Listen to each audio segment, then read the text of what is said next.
Welcome to Fabulous Women Over 40, hosted by celebrity stylist Kara Allan. Join Kara as she interviews amazing women, sometimes younger and amazing men as well, in their 40s and beyond. Here's Kara with our Fabulous Woman of the Day.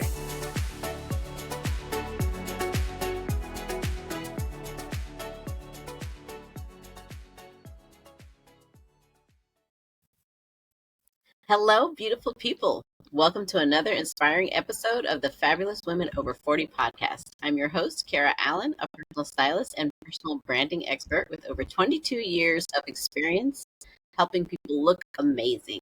This podcast is dedicated to celebrating the incredible women and men who are over 40, redefining what it means to be fabulous at any age. Today's guest is someone I am so excited to share with you. Flora Ong, internationally known dating and relationship coach and the creator of transformative programs that help high-achieving women and men find aligned, lasting love. Flora blends mindset, somatic awareness, and emotional intelligence to help our clients stop chasing relationships that drain them and start attracting partnerships that feel like home. In this episode, we're unpacking the truth behind modern dating, how to break old patterns, date with confidence instead of fear, and become magnetic to the love you actually desire. So whether you're single, healing, or deep in a relationship but craving more connection, grab your coffee or your matcha, take a deep breath, and let's dive into this soulful conversation with the one and only Flora Ong. Hey, Flora. Good to see you. Missed chatting with you on Clubhouse. You know, that was where we met. So that thing popped up and connected so many people, and it did. Yeah, it's still around, but it's just not. I think everybody went back to their real lives. Yeah. So great to talk to you today.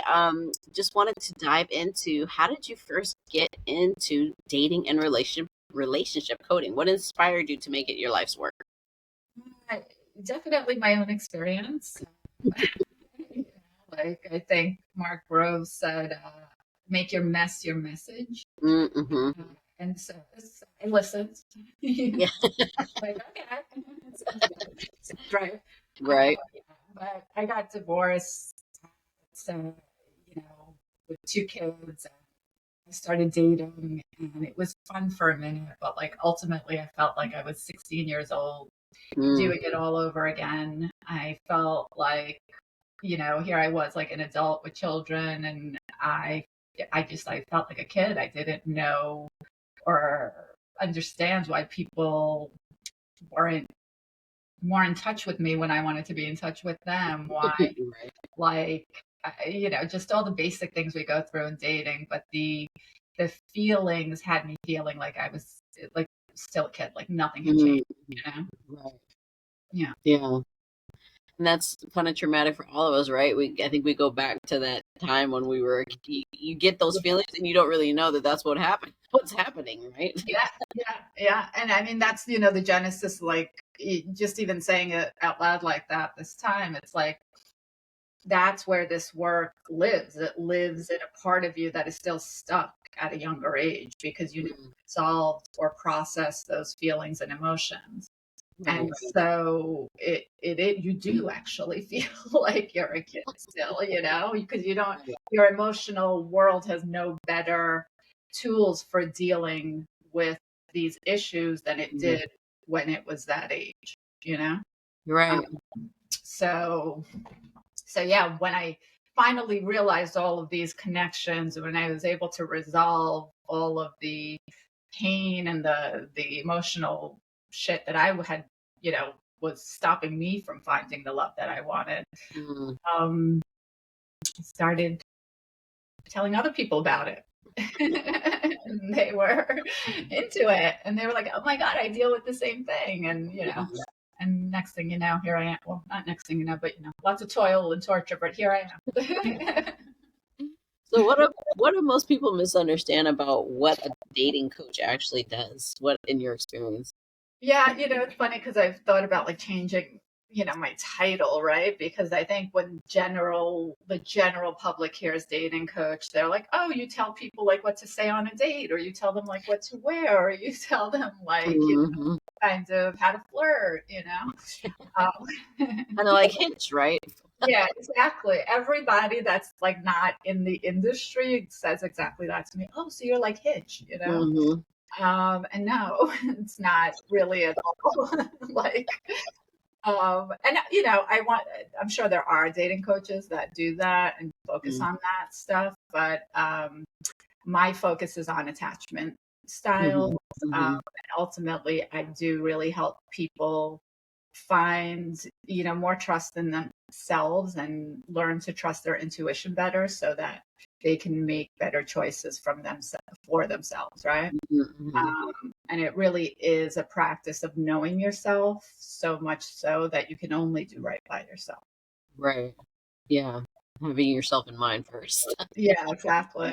Exactly. So if you could describe your personal coaching philosophy in 3 words, say, or even maybe a little bit more, how would you explain it to people? Well, So, I would literally say know thyself. That's my coaching mm-hmm. philosophy, you know? Makes sense. Yeah, I made a video recently and it really spoke to that truth because what I said in the video is that the greatest harm we cause in relationship, and that is the specific thing, the harm we cause in relationship Mm-hmm. is because we don't know ourselves, Mm-hmm. you Yeah. know? And when you don't know yourself, you do what you think you're supposed to do, right? Yeah. Like, oh, I found this person and they tick all the boxes, like, and they should be right for me. And so I'll stay in relationship with them because I'm supposed to be with somebody at this age, at this time, Mm-hmm. to Yeah. like hit these markers in life. And, then you don't really, you're not really clicking as much as you thought, or after some time, you're not clicking as much as you thought. And, or you have the sense of duty that you're supposed to stay or be there, or whatever it is, or you're Mm-hmm. too awkward to communicate, or whatever, that discomfort with yourself forces you to be. And then you end up hurting them, Mm-hmm. yourself, and like we're all mad at each other and dating. It's so true because if we haven't healed the little girl and little boy parts of ourselves, then when somebody pokes that little spot, then it's like Yeah, how dare you, right. and you always assume it's the other person. It's not you, and not that it's something's wrong with you, but there's something that obviously that person touched that you need to take a look at, and That's most people. exactly, yeah, that's exactly it. People don't realize they get triggered by something. I mean, you said it exactly right. Like people get triggered by something and they think it's just the event, Mm-hmm. but they don't recognize that there's probably so much more under it. Because if it was just the event that happened, you could sit and have a conversation about it. It wouldn't be that Mm-hmm. deep. It wouldn't be that like, weighty. But because there's something underneath there's that little boy, little girl that's sitting there with hurt inside of you, and you don't realize it. It touches a much, deeper wound. Mm-hmm. And you mentioned about attachment styles. So tell us a little bit about the attachment styles and uh, how do you focus on helping people fix those attachment styles, or can they be fixed? Yeah. Yeah. I mean, they can definitely be fixed, but I think they call it at least whatever the term's not as popular, but they call it earn secure, and I think it's because you still experience the feelings of your attachment style Mm-hmm. to some degree, right? But they're not as strong. They don't drive your actions. They don't, you have tools to deal with them and you don't have to live as a result of them, right? Mm-hmm. Once you're earned secure. But the attachment styles, it's like it is one of the only truly studied, clinically proven personality Mm-hmm. tests that exist, Mm-hmm. right? People talk about love languages all the time, but love languages were just made up and never really confirmed or studied. That's why they added 2 new ones. Like they just felt like it. They were like, all right, let's just put these in. Yeah. Um, So I think it's important to know that, right? Because I don't think enough people know that. Mm-hmm. Um, but your attachment style dictates how you are in relationship. It Mm-hmm. dictates how your parents treated you, like probably before the age of 3, Mm-hmm. gave you an understanding of what love is and how you get it and how you give it. Mm-hmm. And then, every relationship you have is not like a result of it, but it lives in every relationship you have, good Yeah, or bad. I remember diving into it myself when I was, I think after I had my first divorce, maybe.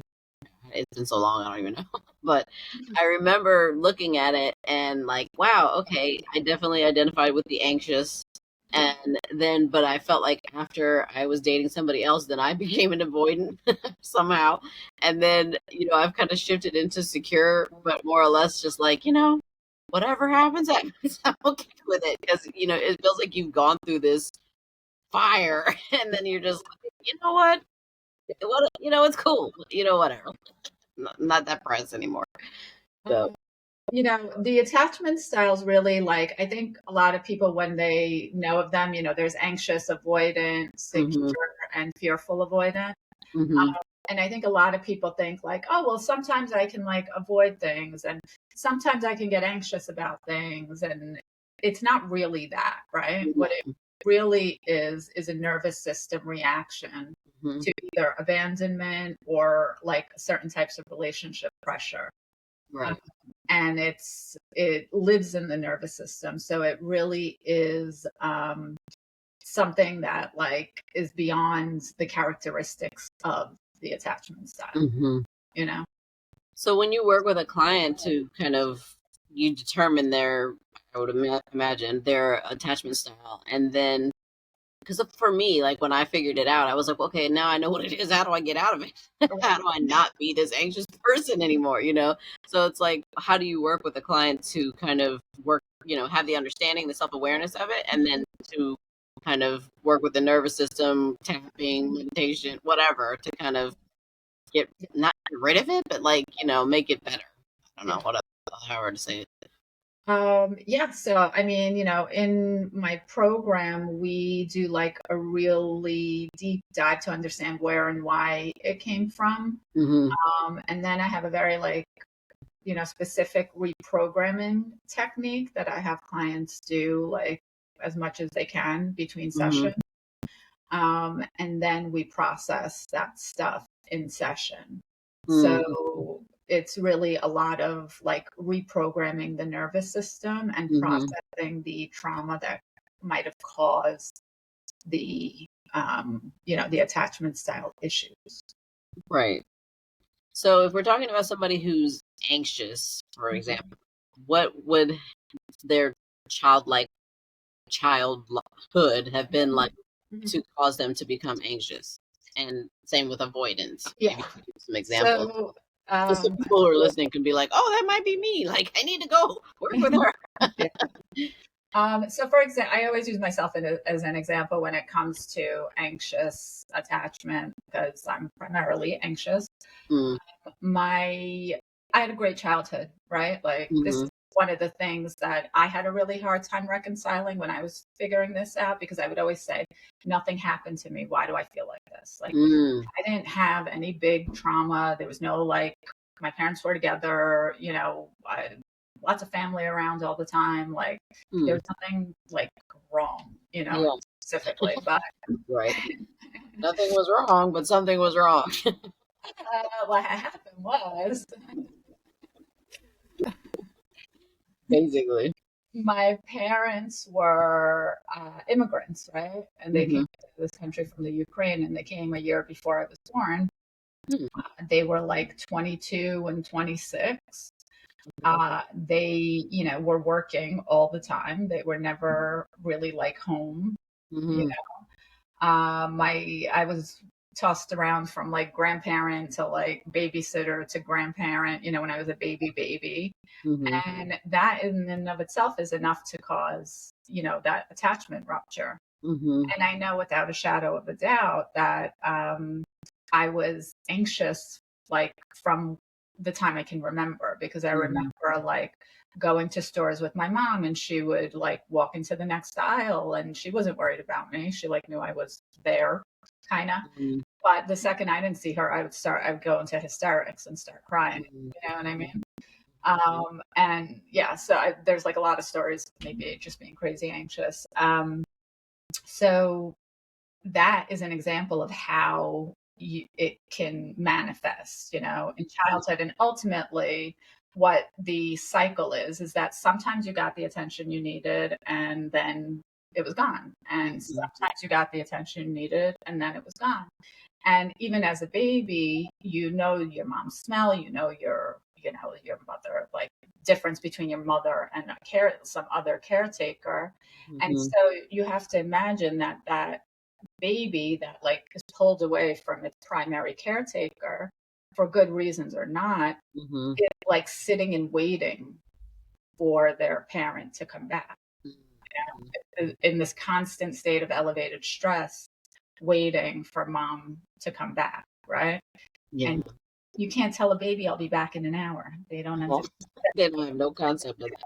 Yeah. And so the nervous system learns to love this thing that is on a roller coaster, kind of going like up and down. They learn that that's what love is. Yeah. And that's the anxious experience. The avoidant experience is it's interesting because it's one of two things, right? Either they were totally neglected in childhood emotionally. Now, it doesn't mean physically they were neglected or anything like that, right? The parent could have been at home the whole time, but just like maybe the parent was I don't know, depressed and like stayed in the room the whole time. Maybe the parent just didn't have the bandwidth to like deal with the kid, and I don't know, was like a working mom or dad or something like that, and just, would like leave the kid for hours on their own, kind of thing. So, and I often will use the example of the cried out method. Do you remember that? No? There was a doctor who like wrote, this pediatrician or something, that like wrote this whole book about how it's a good idea to leave your kids to self-soothe and cry it out. Oh, yeah, no. We're not doing that. Okay. So they would like just let babies cry until they passed out. Like that was kind of the given advice. And so, of course what does that teach a little baby? It teaches a little baby, nobody's coming. Yeah. Nobody cares. Your emotions don't matter. How you feel doesn't matter. Yeah. Buck up, kiddo, and figure it out. Like, this is what your nervous system is learning at like 5 months old. Yeah, that's crazy. And so, through like neglect of their own emotions, they neglect others' emotions. And that's how what they learned love is. The other way that like it also develops on the opposite side of that is enmeshment, which is a parent was overly reliant on that child. It's usually that ends up being the like oldest, there's a bunch of kids. And so the parent is overly reliant on that kid. And it's like so much pressure for them at a young age that they like, push it away as they grow up and get into other relationships. Yeah, those are the two main kind of patternings. And fearful avoidant, which is the third one, is really more like a chaotic childhood where there was some sort of real abuse of some kind, whether it was mental, emotional, physical, sexual. But like they learn that the people that they love, their parents, also hurt them. That is their like patterning for love. Like the people that love me hurt me. Otherwise, probably not love. Yeah, that's sucky. Yeah. Yeah, I dated a guy who definitely was an avoidant. And he had that whole thing, as I learned more about him, that he had a dad who was very dismissive of him, a mom that, like served the dad dinner in his room, and he never came out and engaged with him. And But also when the father divorced the mother, then he became kind of like the husband, sort of, and not in any inappropriate way, but like, with responsibility that he wasn't ready for. So he's very serious and, doesn't know how to fun or laugh at himself or anything. And it was like he was stuck in this pattern of this whatever, and it was never going to change. Like he's in his probably about to be 50 now. It's just not going to change, and he doesn't want to work on it. So it's definitely Well, not. yeah. I think that's an important point is you can work on it and it can change. And Yeah. it just really is a matter of wanting to work on it. And what they used to think that, the saying, you can't teach an old dog new tricks. Mm. It used to be like, because they really didn't think that we developed new neural pathways after a Right. certain age. Yeah. But they learn now that they're continuously developing. We change and grow well into our 90s, so there really is no excuse. Yeah. I just say for him, he didn't want to change, so Yeah, there was nothing was going to change. No, I hear you. I just want to clarify, like, for the audience. Yeah, for sure. Yeah, and I should have clarified myself, not because he couldn't change, because he didn't want to. And I think part of it is it's so painful for them to go back into some of that stuff that they just can't handle it. They don't want to go back and have to relive all of that stuff, and it's just like, meh, I'd rather just keep on with the status quo. It's fine, If that works for you, buddy, go ahead. Knock yourself out. Real good. Idea of the fear is so much worse than the actual. There's not than what there is to fear. You know what I mean? Like, that is true. Nothing to fear but fear itself, right? False evidence appearing real. We know this too. Yeah. And I've seen it so many times, people are like kind of afraid, or they're kind of procrastinating about really getting in there. And then once they do it, they're like, it's just an immediate shift. And it's crazy to think like that you wouldn't want that, Yeah. Like, so yeah. Free yourself from the prison, basically. Yeah, it literally is a prison, I love that you said that. I had more than one avoidant ex that I can speak of. And, it's just wild to sit there and watch somebody like not be able to communicate things that would help push the relationship forward. And they're so simple and easy, usually, like the community, the words. Yeah. They just can't get them out. And it's due to this prison that they put themselves in, Yeah. And so do you think that most people, what pushes them to actually come to someone like you? Is it because they're in a relationship that the other partner is like, hello, can you get yourself together? Or is it more like they're tired of being alone, or a combination of the two? Like what compels people? It's all of them. I have people that like recognize their own patterns and are like, something's up, and I think it has something to do with this attachment stuff. And, I have people that are just out of a relationship and trying to work their way through understanding like what went wrong and why the thing, why everything happened and there were no signs and we never had a fight. And like how and then out of nowhere, I have that a lot. And I have people that are in relationship and their partners are kind of like, I can't do this like this anymore. So if you don't change, like there's nowhere for us to go. And so I've had people all across the board. Yeah, makes sense. Yeah. So what are some red flags that you find that people see in relationships that they just blow on by? Like the green flag guy. No, the red flag guy on TikTok. I don't know if you ever seen that guy. Yes, he's so funny. With doing crazy things, and he's like, hello. What, especially women, because we're always just like, maybe it's just this, and maybe no, ma'am, it is what it is. Like, see it for what it is. What are some of those red flags that you see that are pretty common that people just ignore because they really want a relationship? Well, I mean, I just said it and I think it's an important one that people really miss. But like in relationship, if you're in any extended relationship and you haven't had a fight, a disagreement, something you guys needed to work out, some sort of major stress, that like came on in life, and and you've never experienced any difficulty together, something's wrong, right?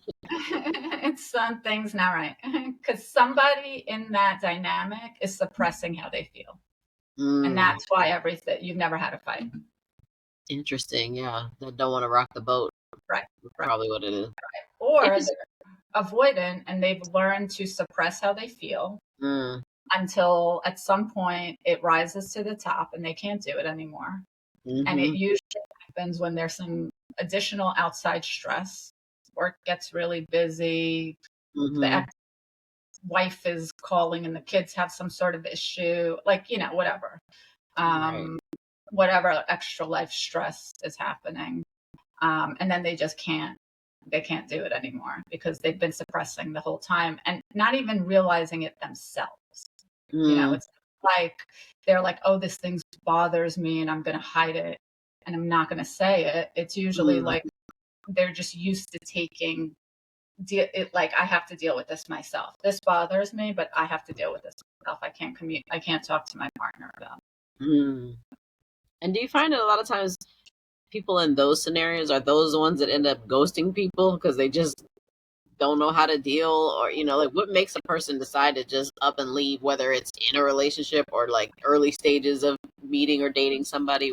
What is that ghosting phenomenon about?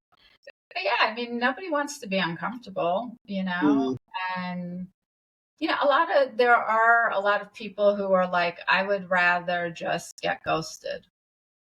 I think most of us don't feel that way. I think if I had to guess, I would say like 70-ish% of us don't want that. But there are those people out there that are like, I'd rather get ghosted. But yeah, people just don't want to deal with conflict. They don't want to deal with discomfort. They don't, they're conflict avoidant. They're avoidant. And they just rather like not deal with the discomfort of having to face, somebody else's emotion, right? Yeah, or really their reaction to the person's emotions. But that's not really what it is, right? All they think is this person's going to get emotional. I don't want to deal with it.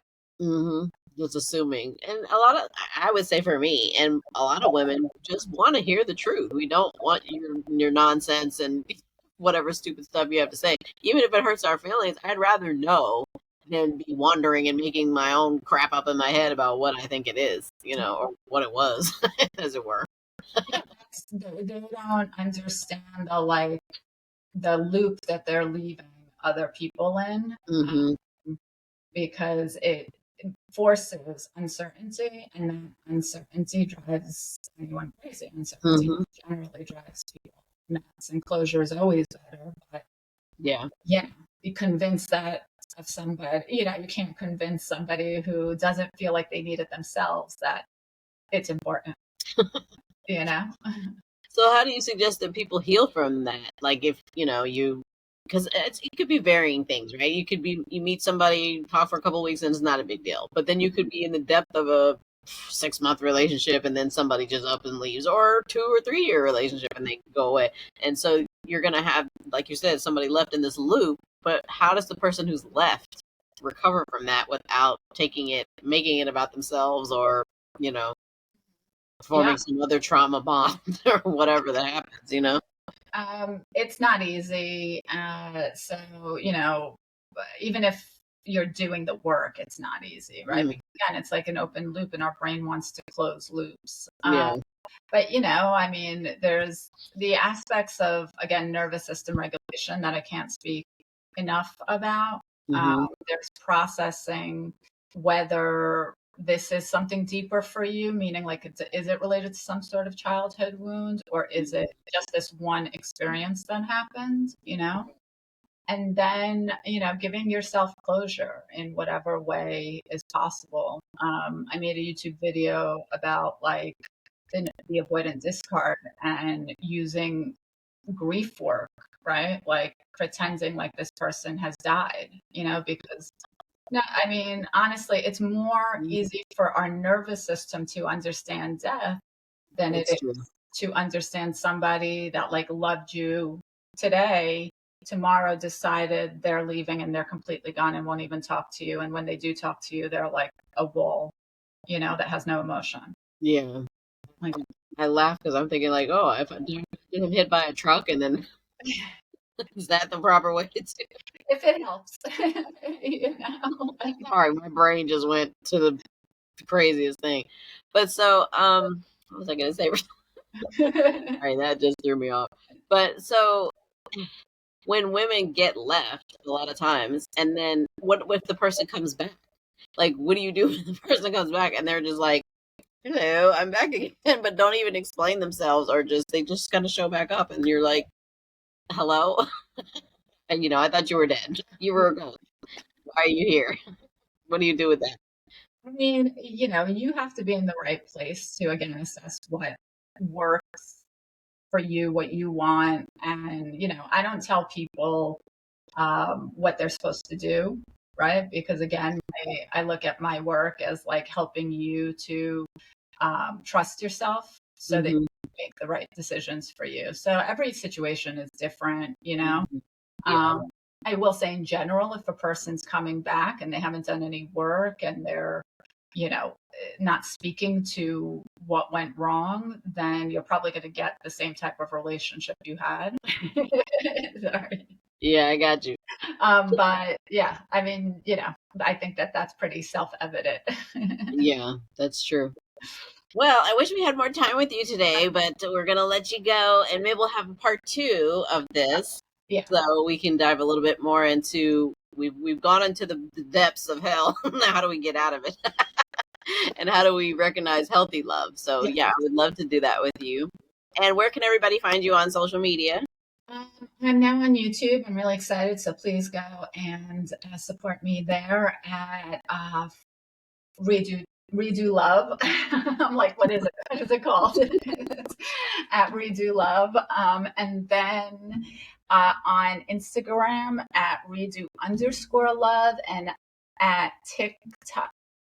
No, is this terrible that I don't even know my own social? Redo.love on Instagram and Redo_love on TikTok. Okay, perfect. Well, Flora, as always, it's great to chat with you. And thanks for tuning in, everybody. We'll see you next time on Fabulous Women Over 40. So good Ciao. to see you. Bye.